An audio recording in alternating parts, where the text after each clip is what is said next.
सबको जय मसीह की। हम आज का वचन पढ़ेंगे याकूब की पत्री 5 का 7 और 8 और आज का विषय है दुखों में धीरज धरना।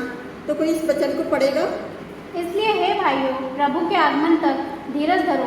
देखो, किसान पृथ्वी की बहुमूल्य फसल की आशा रखता हुआ प्रथम और अंतिम वर्षा होने तक धीरज धरता है। तुम भी धीरज धरो और अपने हृदय को दृढ़ करो, क्योंकि प्रभु का आगमन निकट है। हालेलुया। याकूब के समय में भी विश्वासी लोगों के पर बड़ा ही सताव और बड़ा ही कड़ा विरोध था, फिर भी लोग विश्वास में बने हुए थे। तो इसी तरह परमेश्वर का वचन हमें बता रहा है कि तुम भी धीरज धरो। ये किसान के बारे में बता रहा है कि देखो, किसान कैसी बहुमूल्य फसल के लिए आशा रखता हुआ प्रथम और अंतिम वर्ष होने तक धीरज धरता है। देख रहे हो, बसंत ऋतु, सर्दी की ऋतु, गर्मी की ऋतु, हर समय में वो पता है क्या करता है, अपनी फसल के लिए आशा रखे रहता है। तो हमें भी अपने शरीर पिता पर आशा बनाए रखनी है कि हमें जो हार नहीं माननी इस विपत्ति के दिन। हमें अपनी आशा को दृढ़ बनाकर रखना है, परमेश्वर के वचनों में ध्यान रखना है कि हम परमेश्वर के वचनों को पढ़ना है। अगर हम वचन नहीं पढ़ेंगे तो हम मजबूत नहीं हो सकते, हम धीरज नहीं रख सकते, क्योंकि धीरज से बाट जोड़ने वाले कभी लज्जित नहीं होते। तो यहाँ देख रहे हो कि जब याकूब के समय में भी विश्वासी लोगों का कड़ा विरोध और शताब का सामना करना पड़ा था, उसके अतिरिक्त भी वे यीशु के दूसरे आगमन के अधिक दूर नहीं था, वह निकट था। इसलिए अपने विश्वास को नहीं छोड़ना चाहिए, उन्हें अपने विश्वास पर अटल और स्थिर रहना चाहिए। हालेलुया। अगर हम मरकुस 13 के 13 में देखेंगे, और मेरे नाम के कारण सब लोग तुमसे बैर करेंगे, और जो अंत तक धीरज धरे रहेगा उसी का उद्धार होगा। हालेलुया। तो जहाँ अंत तक देख रहे हो, जो धीरज धरे रहेगा उसी का उद्धार होगा। क्योंकि जिस तरह से यीशु मसीह से पहले लोग बैर करते थे, उसी तरह से लोग हमसे भी बैर करेंगे। तो इसलिए हमें उनसे घबराने की ज़रूरत नहीं है, उनसे डरना नहीं है। हमें परमेश्वर के वचन में धीरज रखना है। और अगर हम इब्रानियों 10 के 36 में देखेंगे, क्योंकि तुम धीरज धरना अवश्य है, ताकि परमेश्वर की इच्छा को पूरी करके तुम प्रतिज्ञा का फल पाओ। हालेलुया। अगर हम धीरज के साथ परमेश्वर से की जो हमने मांगा, परमेश्वर से जो हम प्रार्थना करते हैं, अगर हम धीरज के साथ उसकी बाट जोते रहें, जो प्रतिज्ञा परमेश्वर ने हमसे करी है उसका हम फल जब भी पा पाएंगे जब हम प्रतिज्ञा को पूरा करेंगे। तो अगर हम देखेंगे कि किस तरह से परमेश्वर ने अब्राहम से प्रतिज्ञा करते समय जब शपथ खाने के लिए किसी को अपने से बड़ा न पाया, तो अपनी ही शपथ खाकर कहा, मैं सचमुच तुझे बहुत ही आशीष दूंगा और तेरी संतान को बढ़ाता जाऊंगा।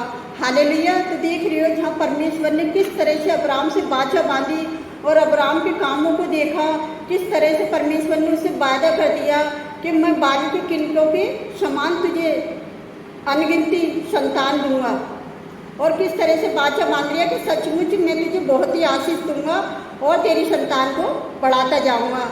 हालेलुया। तो बहुत से लोग सोचते हैं कि हम अपनी सामर्थ्य से अपने आप को दृढ़ और धन्यवान, अपने आप को हम धन्यवान नहीं बन सकते, लेकिन परमेश्वर अपने पवित्र आत्मा के द्वारा हमारी मदद करने के लिए तैयार रहता है।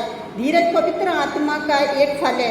अगर हम गलतियाँ 5 के 22 में देखेंगे, संयम, परमेश्वर हमें दृढ़ और अटल और सहनशाली बनाएगा। हालेलुया।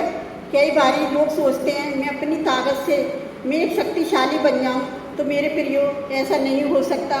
जो भी परमेश्वर हमारे लिए करता है वो हमारे अच्छे और भले के लिए करता है।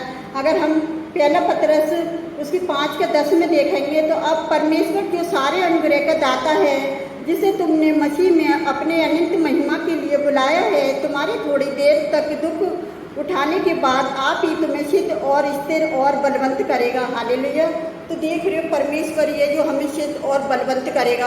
हम अपनी मर्जी से कुछ भी नहीं कर सकते, वो हमारा परमेश्वर जो है जो हमें बलवंत करना चाहता है। तो मेरे प्रियो, किसी भी बात पर घमंड मत करो। अगर घमंड करना है तो अपनी जो परमेश्वर पर घमंड करो और एक दूसरे के दुख को सह लो। जो हमारा परमेश्वर है, जिस विपत्ति के दिन कह रहा है कि एक दूसरे की बुराई ना करो, एक दूसरे को ना सताओ और एक दूसरे की मदद करो, वो हमारा परमेश्वर जोबा है। तो वो विपत्ति के समय अपने लोगों से वाचा बांधता है। ये देख रहे हो किस तरह से अब्राहम से वाचा बांधी कि सचमुच मैं तुझे ऐसी आशीष दूंगा। देख रहे हो कैसी आशीष दूंगा कि उसके वंश को भी बढ़ा लिया है प्रभु। बालू को किन को जैसे गुदेरिया देखा, अपने कोई ऐसा शपथ खाने वाला ना देखा अपने से बड़ा, उसने अपनी ही शपथ खाकर उसको आशीष दे दी। हालेलुया।